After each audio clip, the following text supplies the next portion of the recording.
감기는 1, 2주 내에 호전되는 기침의 증상들이 대부분이고 경미한 전신 증상이나 콧물 등의 증상들이 동반이 됩니다. 폐렴 같은 경우는 고열이라든지 가래 색깔이 나쁘다든지 가래가 많이 발생한다든지 하는 증상들이 특징이고요. 천식의 경우에는 이제 반복적이고 그 다음에 발작적으로 하는 기침, 그리고 쌕쌕거림이라든지 또는 감기 뒤끝에 기침만 좀 유난히 오래 간다든지 하는 그런 증상들이 동반되는 게 천식의 이제 특징이 되겠습니다.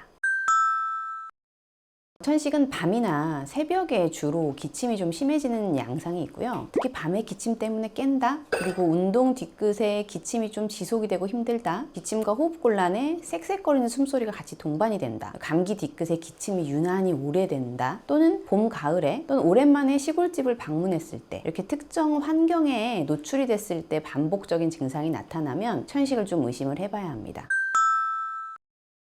천식은 만성적인 기도 염증, 기도가 민감한 기도 과민성, 기관지가 좁아졌다 호전이 되는 것을 반복하는 질환입니다. 따라서 이는 이제 폐기능 검사, 메타콜린 유발 검사를 통해서 기관지 상태를 확인을 하고, 천식은 또 한 가지 질환이 아니기 때문에 여러 가지의 특징들을 가지고 있어서 각 천식의 어떤 특징들을 확인해 보기 위해서 염증 검사라든지 알레르기 검사, 그리고 중증도 검사 등을 시행해 봐야 합니다.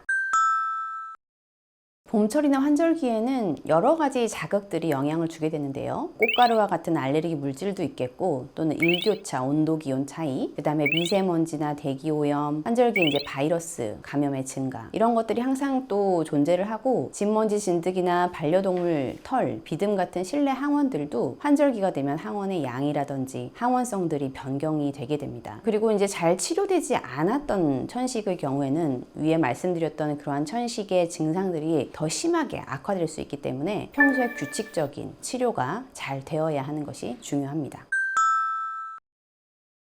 꾸준한 치료에도 특정 환절기에 천식 증상이 악화가 반복되는 경우에는 우선적으로 기도 염증과 폐기능 검사를 통해서 천식 치료 단계가 적절한지 판단이 필요합니다. 또 알레르기 검사를 통해서 특정 알레르기 물질이 천식 악화에 기여하는지, 필요할 때는 꽃가루, 진먼지 진드기, 반려동물 등 해당되는 알레르겐에 대해서 알레르기 면역 치료를 추가하는 것이 좋습니다. 이 알레르기 면역 치료라는 것은 천식 악화에 영향을 주는 비염 같은 동반 질환 조절에도 아주 좋은 효과가 있어서 일거양득이라고 할 수 있습니다. 따라서 약제 치료에도 증상이 지속되는 경우에는 일시적으로 치료를 강화하거나 조절이 필요한 시기일 수도 있고, 추가적인 모달리티의 치료 도움이 될 수 있을 것이므로 반드시 의료진과 상의할 것을 추천드립니다.